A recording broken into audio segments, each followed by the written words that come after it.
As a man, you feel helpless when you're up against the system. They don't value the word of the man as much as they do the woman. If she needed anything and it was state, sponsored, whether it was housing, whether it was, any of those things, as the father, I couldn't be there, right? I mean, it's against the law, literally, and she could have lost all of her benefits if they would have, if I would have tried to move in or anything like that. But that just further separates the family. It teaches the mom to rely on that state assistance and to really, do without the dad. I never understood that. I never understood that law. That's the message that a lot of these young women are getting, is that you can be independent being dependent on the state. The truth about child support. Most parents want to support their children simply because they love their children and they embrace all the responsibilities and obligations that go along with being a parent. Most parents don't need or want a system that doesn't trust them to do the right thing. In the 1970s, instead of recognizing this universal good in most parents, the federal government created the child support system.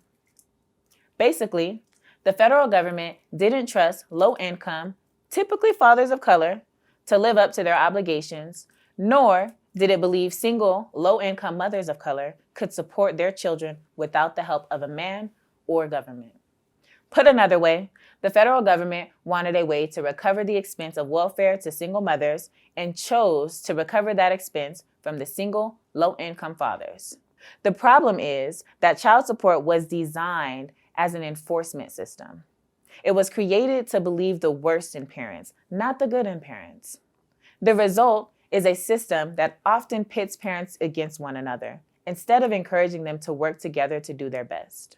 It's complicated, but ask any mom or dad with lived experience of the child support system if they would do it again, and you'll most likely get the same answer. An emphatic no. The child support system sucks unwitting mothers and families into the system by one of two ways.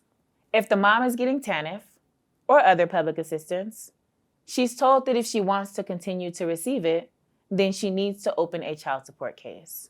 Or, the more common way is that the system, through guidelines, tells families that the cost to raise a child is 3 to 4 times more than the actual expense of raising a child. By intertwining child support with spousal support, the system effectively creates a financial incentive to fight for custody. For lower income families, the amount is often more than what dad could afford on his best day.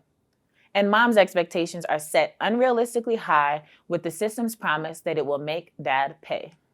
Out of the gate, for many low-income families, the child support system sets them up to fail.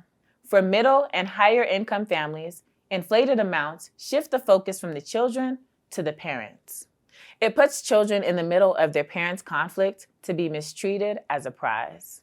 Parents fight for overnights so they can get more or pay less child support. Instead of supporting the child, these inflated amounts go to subsidized lifestyles and create conflicts between parents. To be candid, contested custody is rarely about the children. It's most always about money, control, and or anger. Inflated child support amounts are at the center of it all. For lower income families, the problem is twofold. Dad can't afford to pay child support, and mom needs the financial help. When dad doesn't pay, it makes everything harder for mom. When the system kicks in as it tries to enforce child support on dad, while making mom more frustrated because the system isn't keeping its promise to get her paid.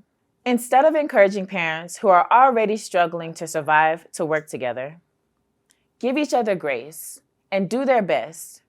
The system only makes things worse for mom, dad, and the children. For middle and higher income families, the problem is more acutely about bad actors, greed, and anger. The higher the incomes, the more conflict and the less it is about the kids. Many parents look at inflated child support amounts and feel as though they are entitled to bigger dollars. Lawyers get involved to fuel the conflict as everyone loses except for the lawyers. Kids lose every single time. When child support amounts are 3 to 4 times the cost of raising the child, regardless of income level, there is conflict. When dads can afford the inflated amounts, or when dads choose not to pay because it's not about the child, there is conflict, litigation, and court. Good and well-meaning parents are sucked into a system that will financially and emotionally bankrupt them both. The fact is that parents who figure out how to work together and do their best for their children and each other will be infinitely better off than the parents who have gotten sucked into the child support system. Parents who embrace the mindset of being a hero and do their best regardless of what the other parent does will have healthier children and a more resilient family.